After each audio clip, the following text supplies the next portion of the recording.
is a very special event, as I say, a Douglass Dialogues event, and it's part of Douglass Week, and the Linen Hall is delighted to be involved in this event and to have this event as part of Douglass Week. And Caroline and Christine and the team at Douglass Week have been terrific to work with, and as I say, this is a very special event, and I am delighted to welcome Kenneth B. Morris Jr. in the middle,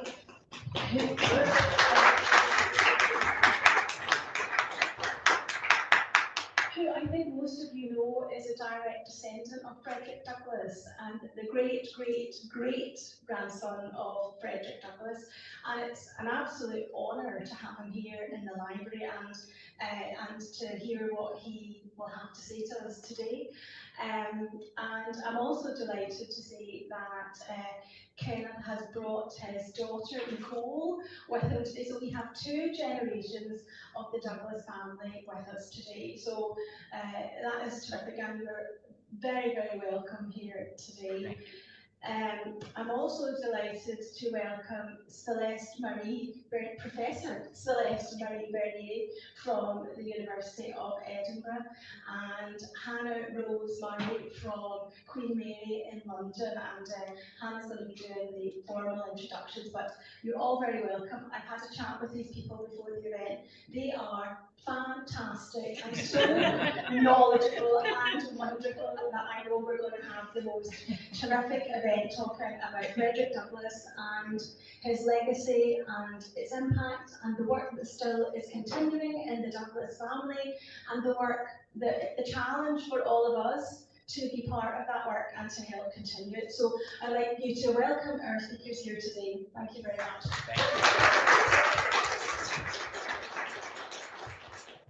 Hello everyone, I feel slightly redundant after that beautiful introduction. Thank you so much. Hello and welcome to you all. Thank you so much for coming with us today. A special thank you to the library, Caroline, Kristen, for organising this beautiful event that you're about to witness, and all of the events throughout Douglass Week. Do check out some of the other events. And the Douglass Dialogues, this is actually the fourth Douglass Dialogues event, and it's such a key part of Douglass Week, and I've only ever witnessed these beautiful conversations online, so I'm very grateful and honoured to be here in person with you both, and to introduce you to these two wonderful activists, scholars, intellectual powerhouses and storytellers. So you've got a treat coming in, essentially is what I'm saying. Of course, firstly we have Kenneth B. Morris Jr., great-grandson of Frederick Douglass, co-founder and president of the Frederick Douglass Family Initiatives, and we also have Professor Celeste-Marie Bernier, scholar, activist and Frederick Douglass family historian. So I just wanted to share a brief anecdote before we started. And in December 1857, Frederick Douglass writes a letter to an English friend. And he says in this letter, "I wish you could have seen the 20 fugitives we helped on their way to Canada during the past week." And part of the reason why I love this phrase is that this word "we" is not underlined, it's not overly emphasized.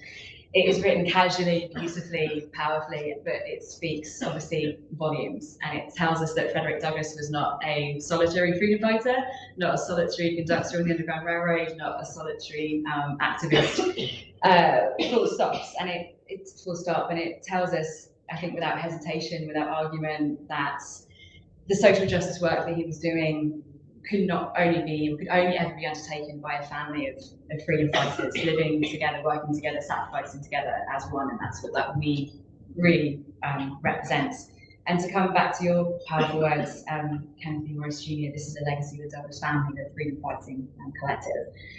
And Professor Bernier's world-changing research into this freedom fighting collective that was and is, of course, Douglass's family, together with these really important, vital, life-giving conversations that you're about to witness between you both, are vital to really address these gaps in the Douglass family history that have been ignored, neglected, disrespected by scholars.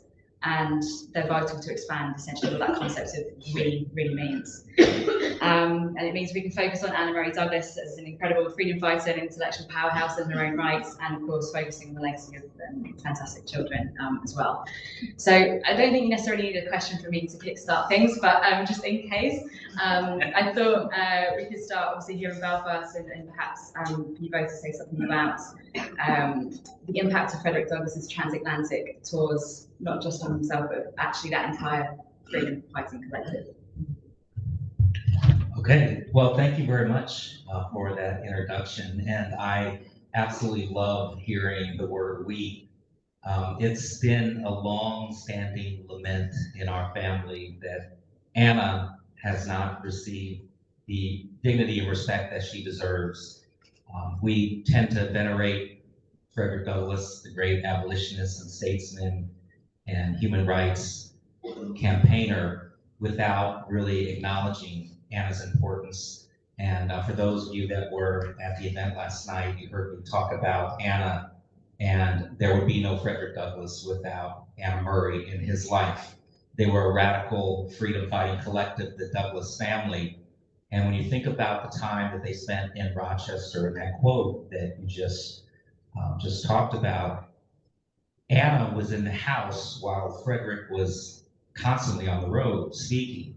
And so she was the one that was making sure that the children were getting educated, and that the freedom seekers that were coming through Rochester to get to Canada after the 1850 fugitive slave law was enacted, it meant that if you were escaping mainly from the Upper South, you had to go all the way to Canada to be free, where slavery had already been abolished. And so Anna helped hundreds of freedom seekers get to their freedom. She made sure that that station on the Underground Railroad, that they were able to get fed and be able to get clothed and rested to make it on to the next journey. And because of Rochester's proximity to Canada, it was a very important stop. And so getting back to the word "we," this panel, this is the fourth one that we've done, the dialogues panel, is my favorite panel because I have the honor and privilege of being able to sit with my good friend Celeste-Marie Bernier, who I consider the foremost Douglass family scholar in the world. She has been researching, studying, and writing and lecturing about my family for, I don't want to age you, but I'll just say for a very, very long time. And I say that it's my favorite panel because I always learn so much from her about my own family.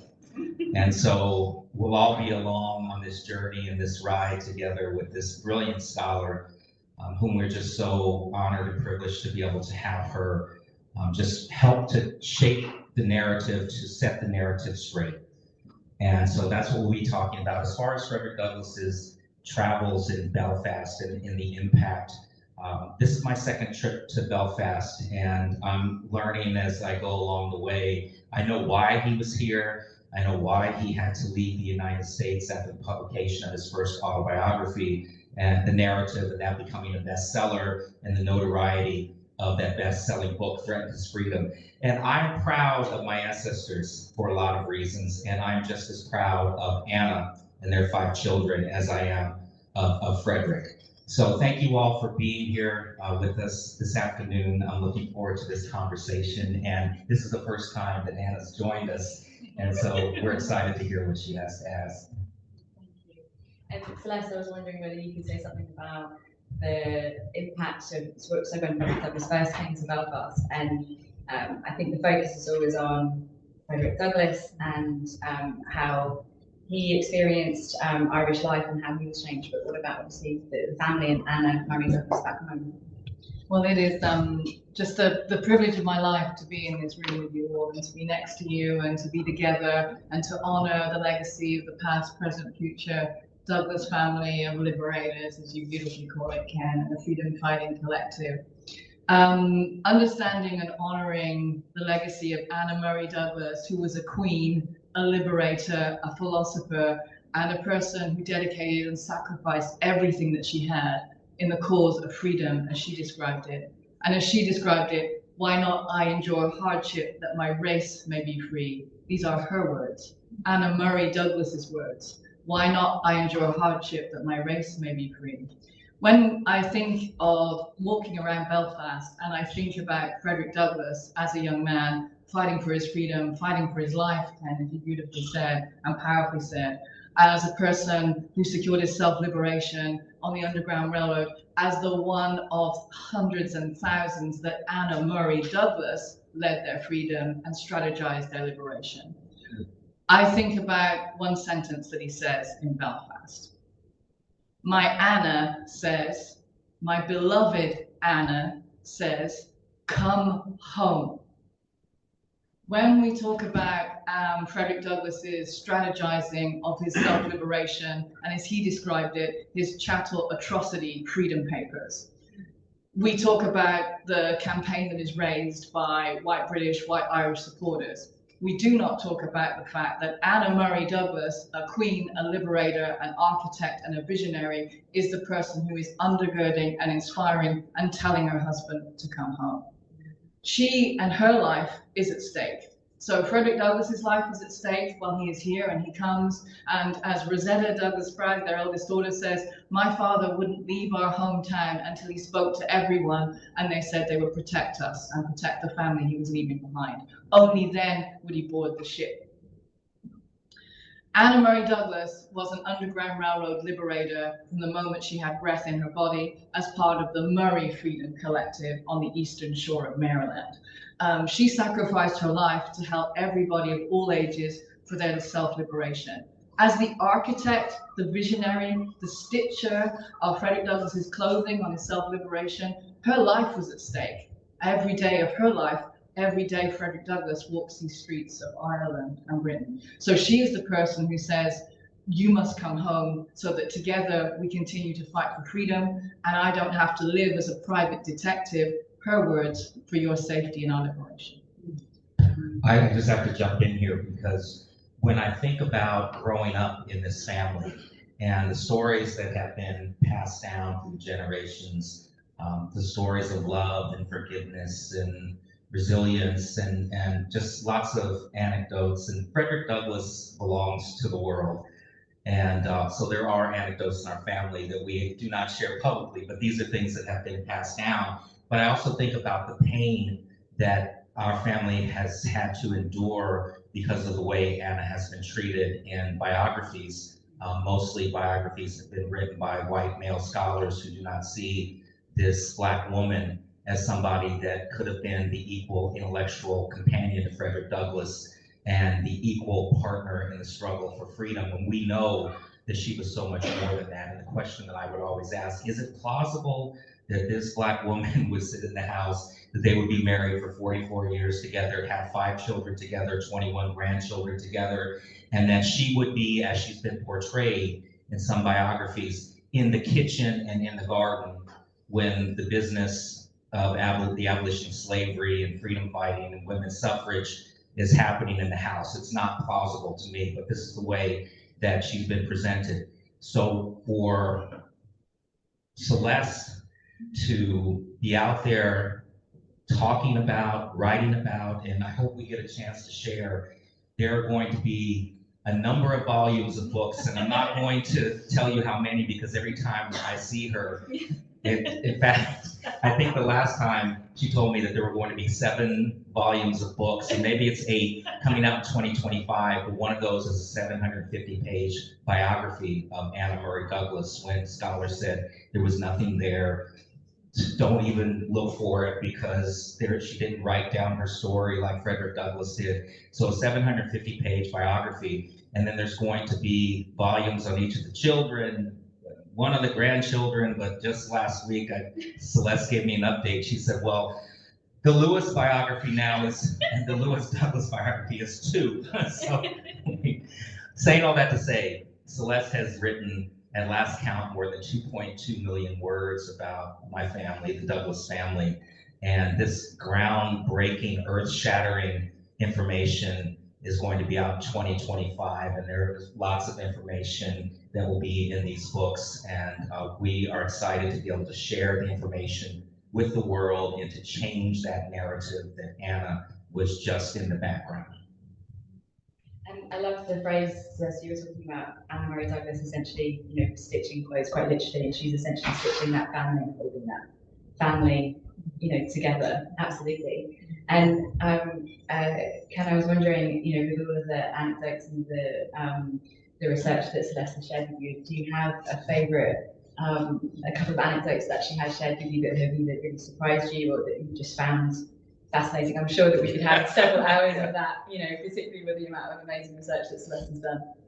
Yes. So, so when I was a boy, I spent all of my summers in Frederick Douglass's summer beach house, which was built by my great-great-grandfather, Charles, who was Frederick and Anna's youngest son. Charles had purchased 40 acres of land on the shores of the Chesapeake Bay, and he became a real estate developer, so he parceled off most of those properties, but he kept one for himself, one for his brother Haley, and one for his father to build a retirement home. And he asked Frederick, are there any special features that you want in the house? And Frederick said, yes, I want it to sit on the water, I want it to point in a certain direction, and I want you to build a tower at the top, because what he wanted to do at the end of his life was to sit in that tower, look back across the water, back across the Chesapeake Bay, because on the other side you could see land, and that land is the eastern shore of Maryland, where he had been born into slavery with the name Frederick Augustus Washington Bailey.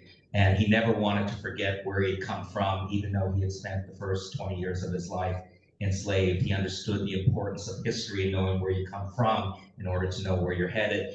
Unfortunately, he passed away before the house was completed, and he never had a chance to live there. And so I spent all of my summers there, surrounded by my ancestors and the legacies and the photographs that were everywhere. And I was probably about 5 or 6 when I started to notice that my ancestors were on statues and money and postage stamps, and schools were named for them, bridges and libraries, and started to feel its weight of expectation. So I always love to hear stories and anecdotes, but the one that sticks in my mind the most is my great-grandmother, who was married to Joseph, Frederick Douglass's grandson. If you're familiar with the photographs of Frederick Douglass as an elderly man with his grandson, who was the violinist. Joseph is my great-grandfather.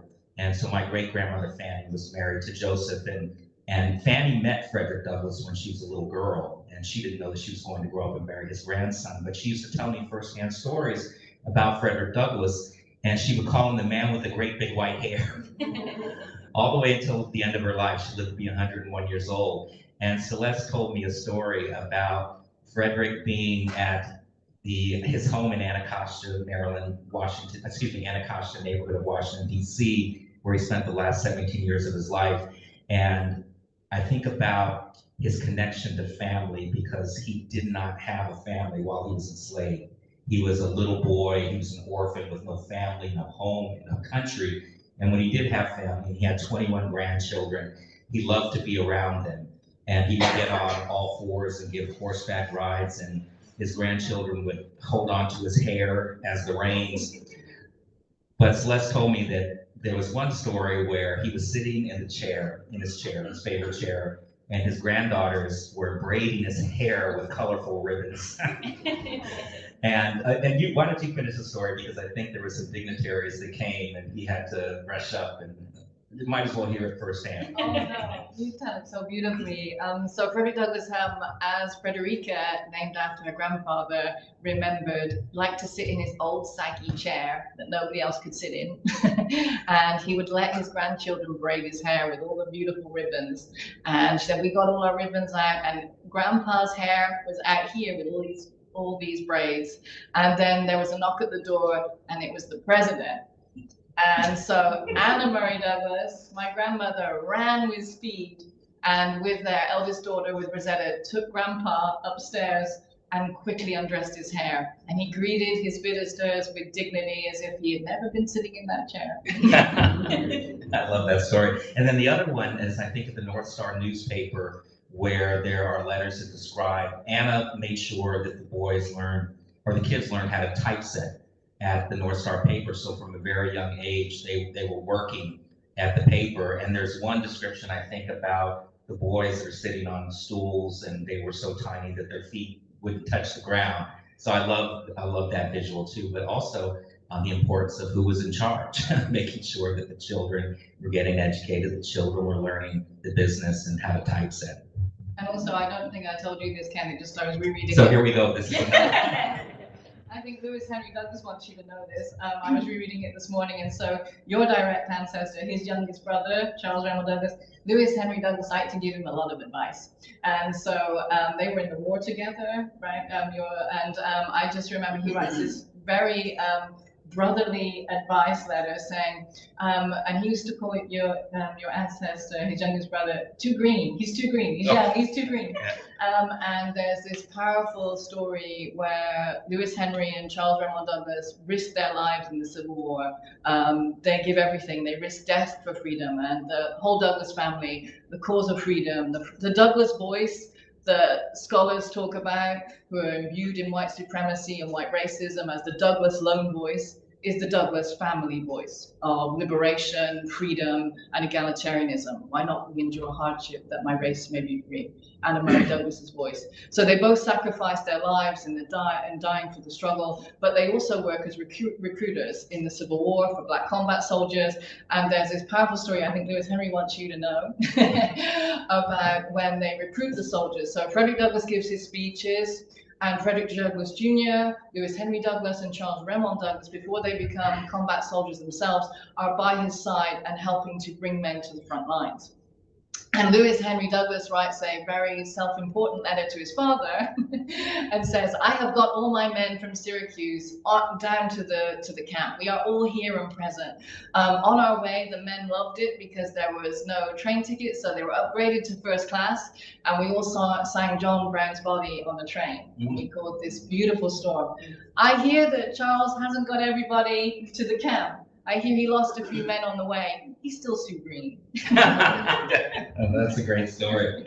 And you made me think when you talk about recruiting for the Civil War, I have this notebook that was gifted back to the family about 4 years ago, and it was Frederick Douglass's calendar from 1863, and also the notebook that he wrote in when he was recruiting soldiers. And it's really interesting. I showed it to Celeste because I couldn't tell if it was all his handwriting. The handwriting looks so different, and she's been studying the handwriting of everybody in the family, and she could look at any scribble and say, oh no, that's Lewis, that's Charles, that's Rosetta. And you looked at it, and she said that no, that's all Frederick's handwriting, but it looks like he may have been writing while he was on the train here because it's bumpy and it's scribbly. But what I love about it is he would write in there, he would write somebody's name, and then next to it he would say traitor, or he would write a name and say deserter.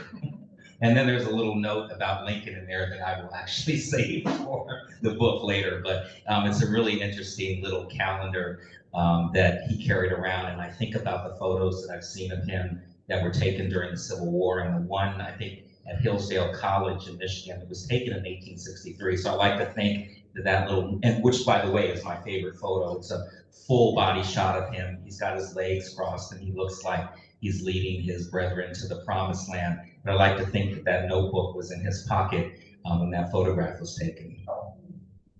Thank you both for sharing those stories. And you brought up the military service there, and I guess what does it mean to you both to actually have this focus on the military service, because that's something that has been erased and disrespected in various ways?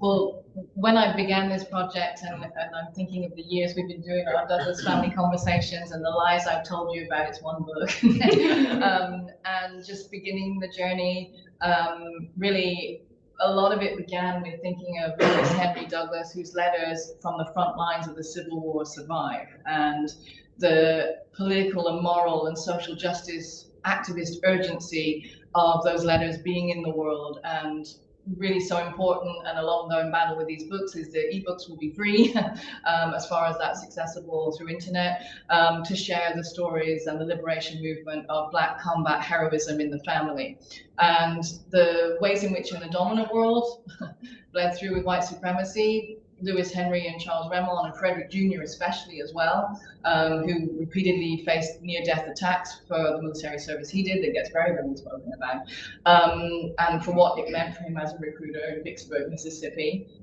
So there's been a lot of underestimation, there's been a lot of outright violence, and a lot of active dishonoring and disremembering of their exceptional military careers. And both Lewis Henry and Charles Remond in particular suffered lifelong, life-threatening, life-debilitating, excruciatingly painful injuries every day of their lives after their military service to the day they died. And they both died from long-delayed injuries from the Civil War, in fact. And that's, I don't think we've ever talked about that, and that's a long and painful story in the family, and was always honored, as well as their post-traumatic stress disorder that every member of the family experienced and lived with, and every single one of them courageously transformed intergenerational trauma into intergenerational liberation.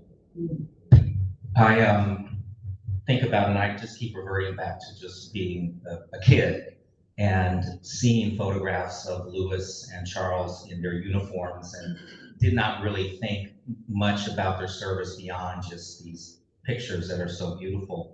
And I guess it was about 8 or 9 years ago, I had a chance to do a documentary with National Geographic called Civil Warriors. And I followed in the footsteps of Lewis. Lewis never had children. And I had learned when I did this documentary that the reason he didn't have children, or likely didn't have children, was because he was shot in the hip and developed gangrene in his groin. But we went down to Charleston and Fort Sumter and Morris Island, where the Battle of Fort Wagner happened. And that's the battle, by the way, if you've seen the movie Glory. And Lewis was injured in that battle. And there's a beautiful letter that he wrote back to his fiance at the time, Amelia, about his service. And because you have encyclopedic recall, I'm going to ask you to just tell the audience what he wrote. If I die tonight, I die in the cause of humanity. I do not wish to say goodbye. Powerful. And I think he also said that if I die, I hope to fall with my face to the foe.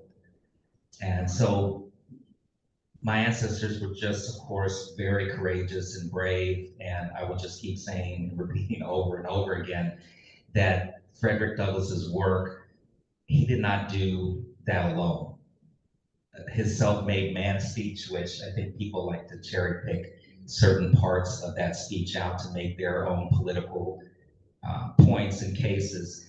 After he introduces the title self-made man, the next thing he says is there's no such thing as a self-made man.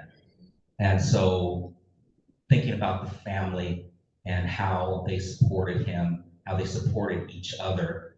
And one of the things that I really love about the books that will be coming out, there isn't a volume on Frederick, but he's, of course, a common thread throughout the whole story. Thank you both for that. And I think the powerful stories and quotes that you just shared there make us, and should make us remember that Frederick Douglass, but every member of the family were human.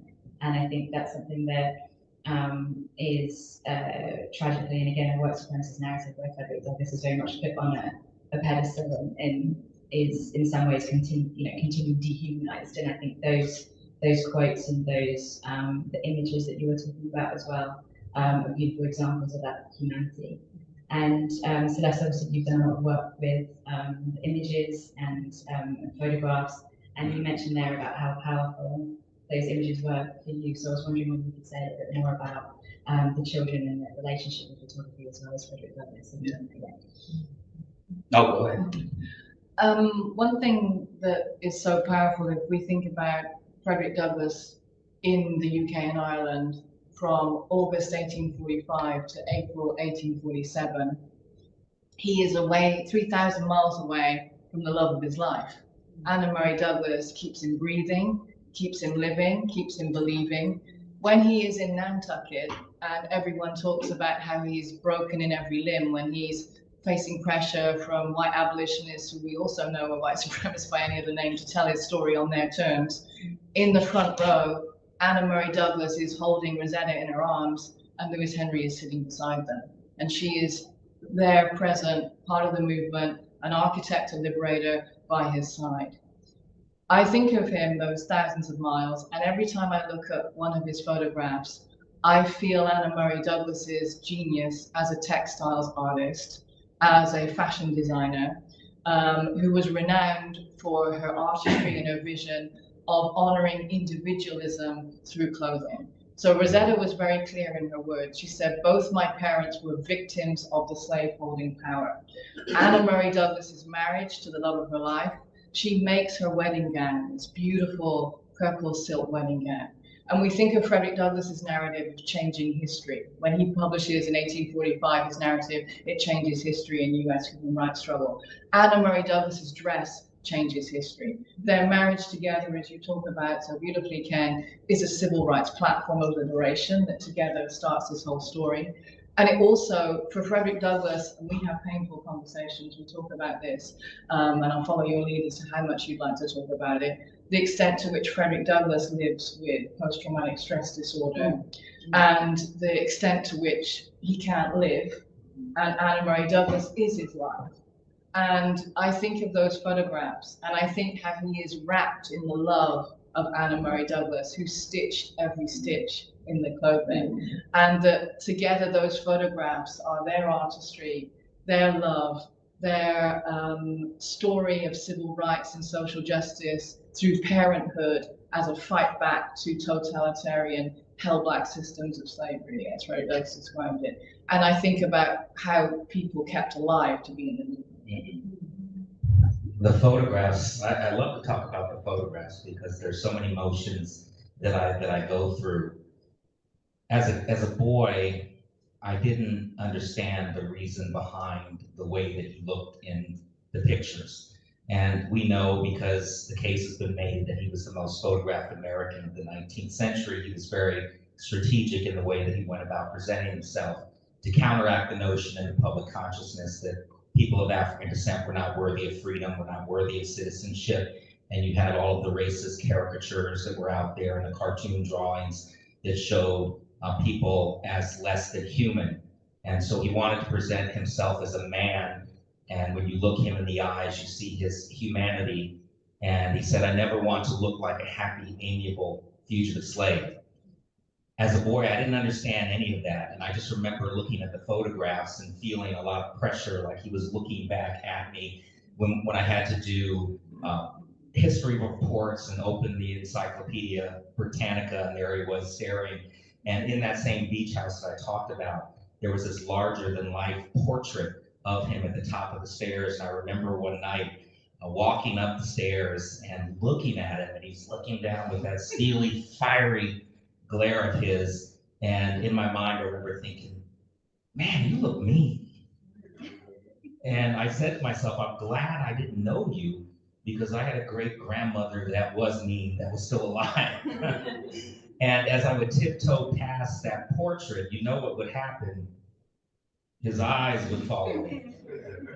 And by the time I got down to the end of the hallway, I could feel that steely glare burning like fire on the back of my neck. And I always imagined in my little boy imagination this booming baritone voice, which he was said to have had, bellowing down upon my tiny person. And he would say, you will do great things, young man. And so that's another conversation, the pressure and carrying around the weight of expectation. But those photographs have always been really important to me in my life. And I remember studying them, and there are, at last count, 168 photographs of him. He was photographed more than President Lincoln, more than Ulysses S. Grant, more than General Custer. And his only contemporaries in the world that were photographed more than he was the British royal family. So he knew what he was doing.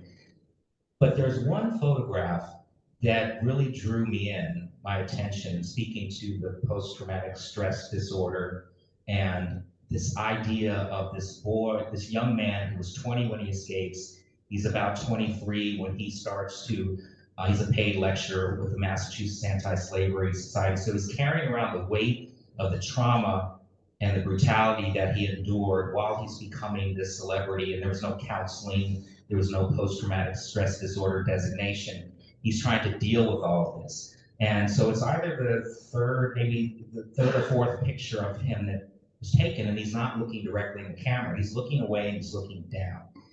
And he looks beautiful in the photograph. I mean, very handsome, and the hair is starting to work. He's getting the part going. And I was wondering what was going on in that photograph, because I didn't see that strength and that determination in that picture. And working with Celeste and some other scholars, there was a letter that was discovered that he was writing to a fellow fugitive slave. We would have called him fugitive slave at that time, but we call them freedom seekers today. But he said, I felt so ugly today that I couldn't look at myself in the glass.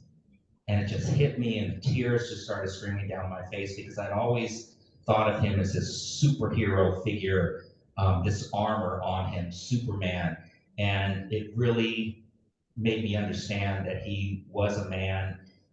He was dealing with his trauma, and the conversations that Celeste and I have had over the years. We've known each other. We met for the first time in 2018, and just learning more about what he was dealing with in his life, and the depression that he went through, the times that he spent, in bed because he couldn't get out of bed, and that whole just carrying all of that with him. And I'm just so proud of him. I remember doing a conference at Yale. It was a bunch of history professors in the room, and the question was asked, what would you say to Frederick Douglass if you met him today?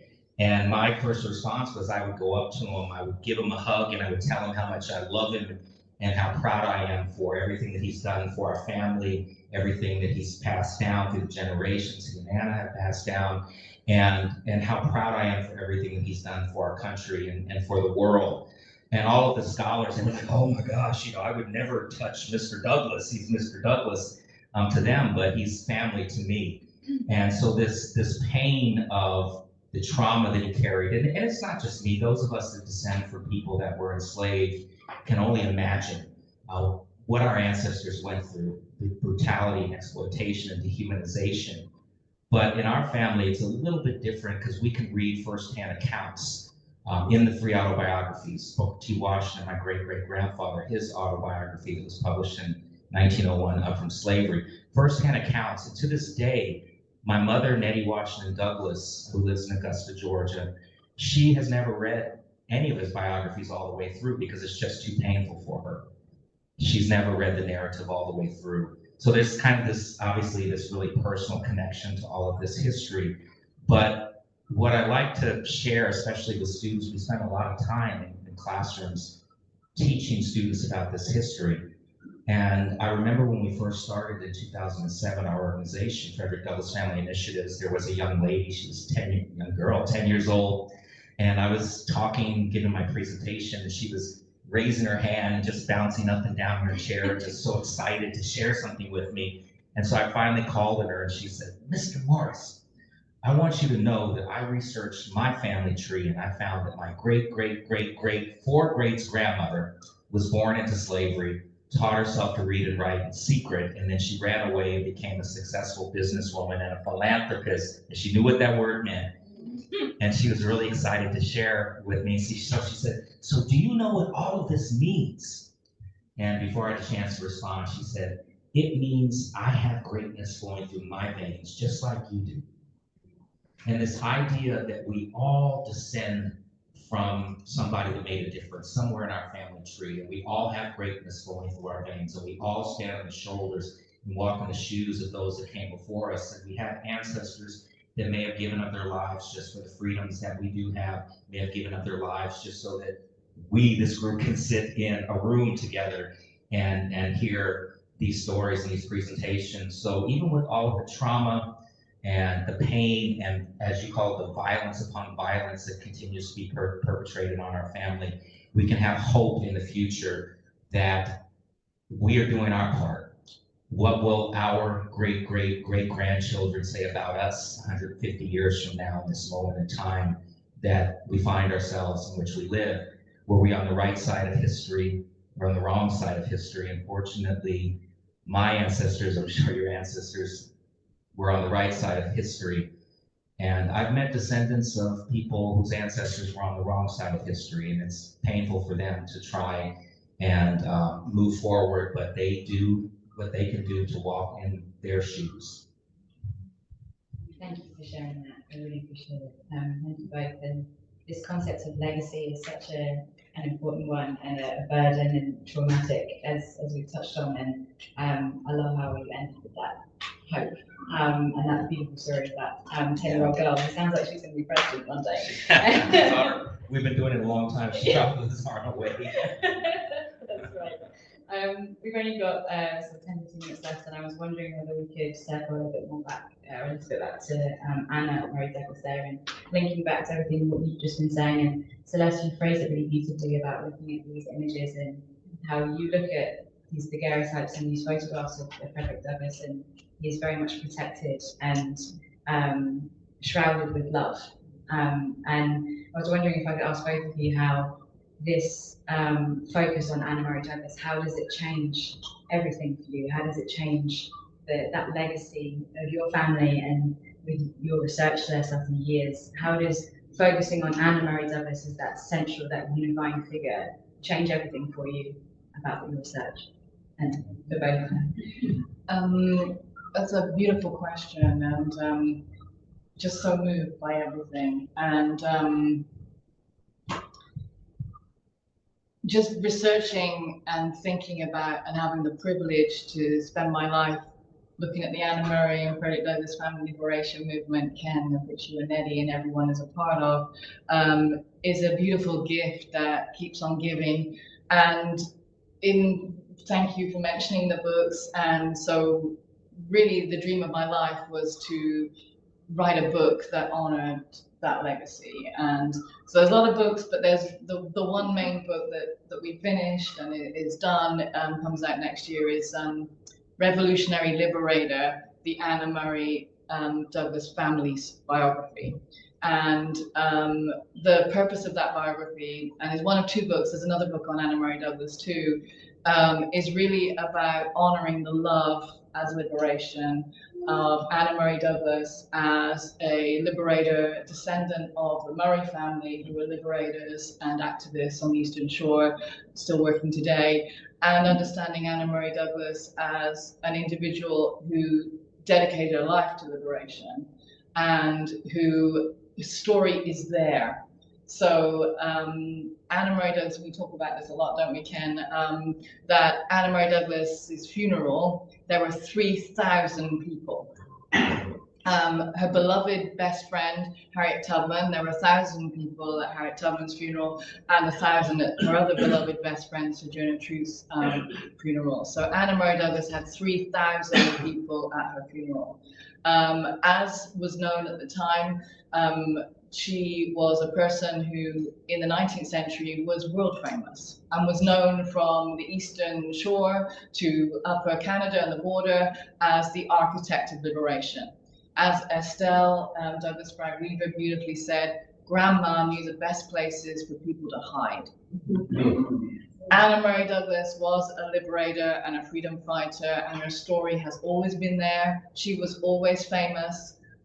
When Frederick Douglass has the privilege to meet her again in Baltimore, having met her when they were very young people, when she was, just before Frederick Douglass dies, it's 2 months before he dies, he gives an interview about Anna-Marie Douglass. And he repeatedly refused to talk about his family in the public domain. It was a known deliberate tactic, and that's been misinterpreted. We talk a lot about that as to what that means by people who hate on the family, as to he's not speaking about the family. And he decides to talk about Anna-Marie Douglass in this interview. And he is very clear. He says, anything I have done for humanity, social justice, and liberation, I owe to my wife, Anna-Marie Douglass. She was the first person. She found the money. She persuaded me to do it. She was the cause of liberation. She was responsible for my life and everything that came after it. And he talks about in that interview, and we've had moving conversations about it, that when he's living in enslavement, so this is decades before most people understand their beginnings together, she comes up to him and she tells him, I've saved the money, you need to get out, you are going to get an education and change history. When they meet in Baltimore and they're engaged, that's a decade later. So, and he's coming into her church where she is a queen, and he is becoming part of her society, and he is one of the hundreds upon thousands that she helps in liberation. So really it's about honoring the legacy, and every day of my life, not getting in Anna-Marie Douglass's way or in your way. We have talked a lot about this, where I thought the book was finished at 44 chapters. I wanted to honor the family, and I wrote the book for Annie Douglass, who died at 10 years, 11 months and 13 days, Anna-Marie's namesake, and I wrote it for her. And so I wrote it so all the white supremacist Western academic jargon of bleed through and violence upon violence is gone, and I wrote it for Annie Douglass. And I thought I'd finished. It's a bit like being with you and Nanny Washington Douglass. I think I've done what I need to do. I can maybe have a cookie and then put my feet up. And Anna-Marie Douglass came to me and said, "Where's the chapter on the wedding dress? Where is it?" And so the beautiful silk wedding gown has its own chapter. So 45 chapters, and we're out, we think. Isn't this so exciting? And I would like to say publicly on behalf of the family of Frederick and Anna-Marie Douglass and the children and grandchildren, thank you very much for the work that you have done and continue to do. As we've heard, it's so important that this narrative be corrected and that people understand. And I hope what you've heard this afternoon will inspire you to want to learn more about Anna. I have read the manuscript and it is powerful. You were reading my mind because I love the anecdote about her memorial service, the funeral in Washington, D.C., and the 3,000 people that were there, and the pallbearers that carried her coffin, her casket, the who's who of Black America at that time. So just that anecdote alone, to know that many people showed up, tells you her importance. And I will say that one of the things that we've been able to do to honor her legacy, she and Frederick are buried in Rochester, New York, which is their adopted hometown. You may know that they spent 25 years of their life there before they were forced to move to Washington, D.C. when their house was burned down by an arsonist in 1872. By then, Frederick was starting to accept some federal appointments, but they're both buried in Rochester alongside Annie. Rosetta, their elder daughter, is also buried in Mount Hope and not at that family plot. And for all of these years, there's Frederick's headstone, his second wife, Helen Pitts Douglass, her headstone, and then there's a family headstone where Anna's name is just on the side. You have to put on your glasses and look really hard to see it. And we were able to honor her and Annie a couple of years ago now, I guess it's been, with their own headstones. And so now, instead of people walking and trampling over their graves, they can see and start to contemplate and think about their importance in their lives. So we're really proud of that work that we were able to do. And then along with those volumes, I say Celeste is going to have the receipts. I call it the receipts. All of the photographs, the letters that she's transcribed, and how many pictures are there? 1,500 photographs. And how many letters did you transcribe and documents? And when we met a couple of months ago, it was 1,400, now it's 1,600. So 1,600. And so we call it this ring of fire protection that we put around ourselves, because when this information gets out into the world, there are many scholars that have been so invested in telling the story a certain way. And this is counter to what they've been writing about and what they've been sharing in documentaries that have been made, but setting the story straight, and the importance of all of us writing our own narratives and not leaving the stories to other people. That's what Frederick Douglass did so successfully. He told the story over and over and over again in those 3 best-selling biographies and the thousands of letters and essays and articles that he wrote. So let's tell our stories and make sure we don't leave them to other people to interpret it in the way that they want to do that. I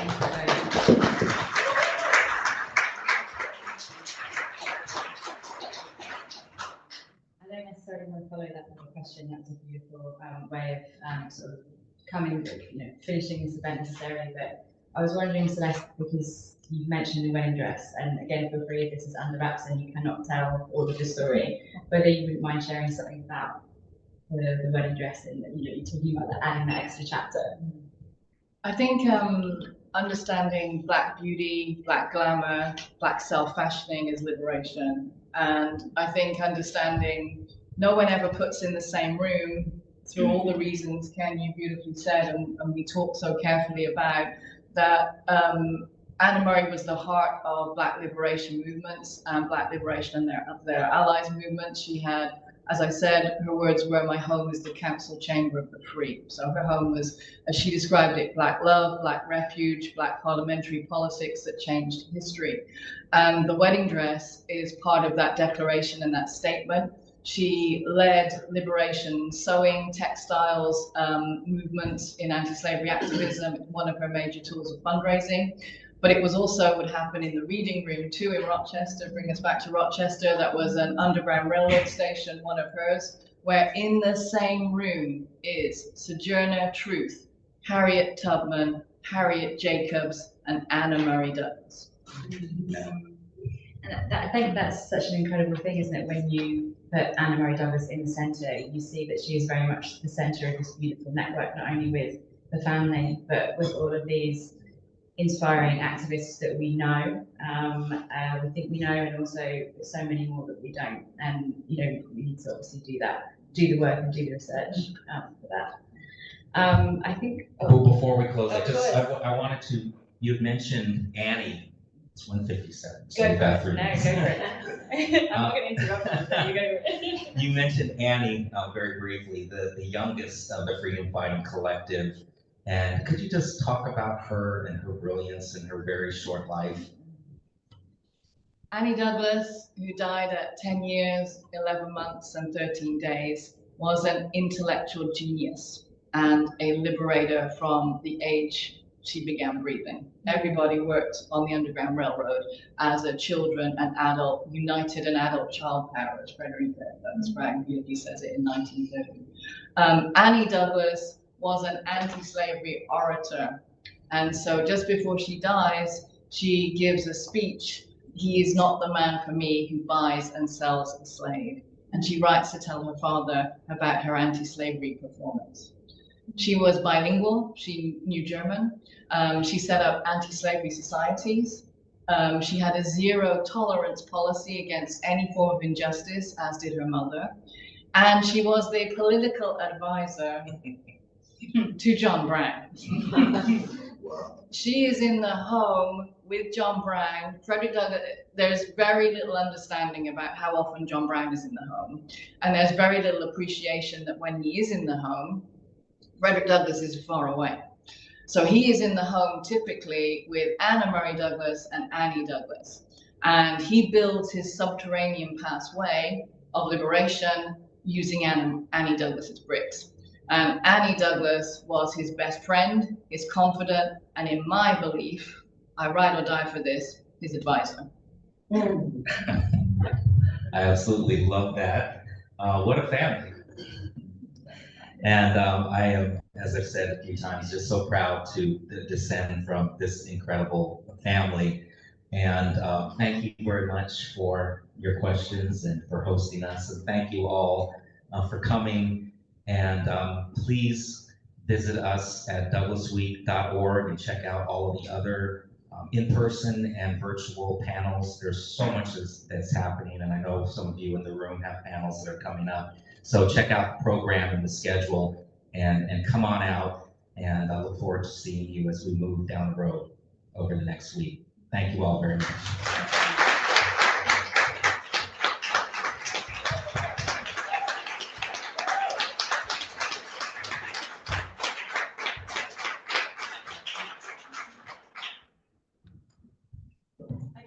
I just maybe will finish up just to say that, thank you so much to our speakers, to Celeste, to Kenneth B and to Hannah. And thanks so much for sharing the stories, for helping to complicate that narrative for us, for bringing Anna Murray Douglass more to the forefront. Thank you to all of you for your attention, and we'll look out for the books.